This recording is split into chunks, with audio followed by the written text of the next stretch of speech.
Hello guys, welcome back to my channel. আজকের ভিডিওতে যে টপিকটা নিয়ে ডিসকাস করব সেটা হচ্ছে বর্তমানে কি সিনারিওটা রয়েছে বা আগামীকাল সকালে মার্কেটে কি হতে পারে বা কোন জায়গাগুলো আমাদের অ্যাকচুয়ালি লক্ষ্য রাখা উচিত। তো প্রথম কথা হচ্ছে আজকে রাত্রে ইউএসএ এবং ইরানের মধ্যে যে নেগোসিয়েশনসটা চলছে তার বেসিসে কোনো না কোনো একটা আউটকাম আসার একটা বেশ বড় রকমের চান্স বা প্রবাবিলিটি রয়েছে।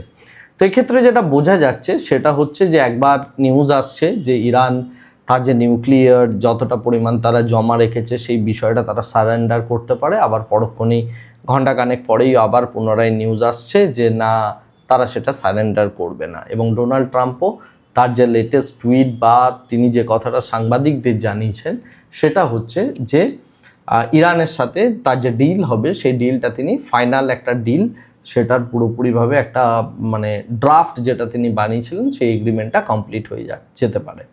তো সুতরাং আগামীকাল সকালে আমাদের কাছে কিন্তু একটা ফ্রেশ নিউজ আসার বড় চান্সেস রয়েছে এবং নিউজটা হচ্ছে এইরকম হওয়ার চান্সেস অনেক বেশি যে ইউএস এবং ইরানের মধ্যে এই যুদ্ধটাকে নিয়ে পুরোপুরিভাবে একটা চুক্তি সম্পন্ন হলো ইত্যাদি ইত্যাদি টাইপের একটা পজিটিভ কাইন্ড অফ নিউজ আসার একটা বড় চান্সেস রয়েছে। যদি এই টাইপের কোনো নিউজ আসে তাহলে মার্কেটের মধ্যে আমরা একটা স্লাইডলি বুলিশনেস দেখতে পাবো। এখন আপনি নিউজটাকে ট্র্যাক না করে আপনি যদি অয়েল প্রাইস ট্র্যাক করেন, অর্থাৎ ক্রুড অয়েলের কী প্রাইস রয়েছে, তাহলে আপনি এই নিউজটার যে ইম্প্যাক্ট সেটা বুঝে যাবেন এবং আগামীকাল সকালে আমাদের এশিয়ান মার্কেটটার দিকে লক্ষ্য রাখা উচিত। এশিয়ান মার্কেট যদি বুলিশ হয় এবং তার সাথে সাথে ক্রুড অয়েল প্রাইস যদি ফল করে এবং আমাদের কারেন্সি যদি কিছুটা হলেও ফল করে, তাহলে কিন্তু আমাদের মার্কেটের মধ্যে আমরা বেশ ভালো রকমের একটা বুলিশনেস আগামীকাল মার্কেটের মধ্যে দেখতে পেতে পারি। ওকে, পুরোটাই পেতে পারি এই কারণেই যে এই নিউজটা যদি আসে তবেই এই বিষয়টা হতে চলেছে। আর যদি এই নিউজটা না আসে তাহলে নিফটির জন্য লঙ্গার টাইম পার্সপেক্টিভ থেকে বা ব্রডার মার্কেট পার্সপেক্টিভ থেকে আমরা যদি দেখি যে রেঞ্জটা রয়েছে সেটা হচ্ছে 23,500 থেকে 24,000-এর মধ্যে। তো এই যে রেঞ্জটা রয়েছে এই রেঞ্জটার মধ্যে নিফটির অ্যাকচুয়ালি ট্রেড হওয়া উচিত এই সপ্তাহের মধ্যে, অর্থাৎ সামনের মঙ্গলবার অবধি। এর মধ্যে সবথেকে ইম্পর্টেন্ট যে জায়গাটা সেটা হচ্ছে বৃহস্পতিবার দিন বকরি ঈদ উপলক্ষে আমাদের পুরো মার্কেটই বন্ধ রয়েছে। সুতরাং বুধবার দিনেও সেন্সেক্সের একটা আমরা এক্সপায়ারি দেখতে পেতে পারি।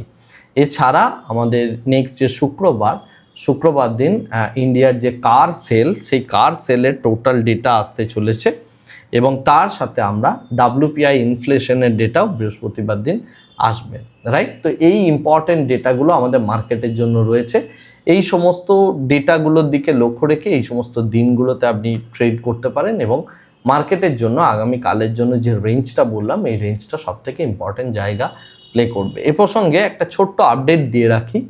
রিসেন্টলি আরবিআইয়ের মধ্যে যেটা দেখা গিয়েছে, আরবিআই টোটাল 2 লক্ষ কোটি টাকার কাছাকাছি একটা ডিভিডেন্ড সেটা সরকারকে দিল। এই ডিভিডেন্ডটা আরবিআইয়ের কাছে আসছে কোত্থেকে না, আরবিআই বিভিন্ন জায়গায় অর্থাৎ বিভিন্ন কান্ট্রিতে তারা যে বন্ড কিনে রাখে, ফর এক্সাম্পল ইউএসএ ফেডের যে বন্ড কিনে রেখেছে বা যে আরবিআই যে কারেন্সি নিয়ে যে ট্রেড করে বা তার সাথে আরবিআই যে বিভিন্ন রকমভাবে গভর্নমেন্টের যে বন্ডগুলো আছে সেগুলো নিয়ে যে আরবিআই কেনা বেচা করে, এই সমস্ত কিছু থেকে টোটাল প্রফিটের যে অ্যামাউন্টটা দাঁড়িয়েছে সেটা হচ্ছে 2 লক্ষ কোটি টাকার মতো। সেটা গভর্নমেন্টের হাতে আরবিআই তুলে দিয়েছে। সুতরাং গভর্নমেন্টের কাছে আবার একটা ফ্রেশ কাইন্ড অফ লিকুইডিটি এলো যেটা তারা বিভিন্ন পারপাসে ইউজ করতে পারবে।